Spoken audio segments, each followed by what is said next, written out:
तर कसं आहे ना मंडळी, काल आरसीबी विरुद्ध गुजरात टायटन्सचा सामना झाला क्वालिफायर 1चा आणि आरसीबीने पहिल्यांदा बॅटिंग करत जवळजवळ 254 रन ठोकले होते आणि गुजरात टायटन्सचा तर धुमाकूळच झाला.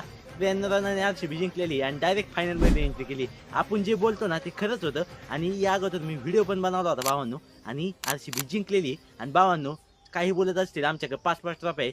भावांनो, आम्हाला 5-5 ट्रॉफी असू नाही तर 10-10 ट्रॉफी असू, आम्हाला नाही फरक पडणार त्याचा आणि शेवटपर्यंत पण नाही पडणार.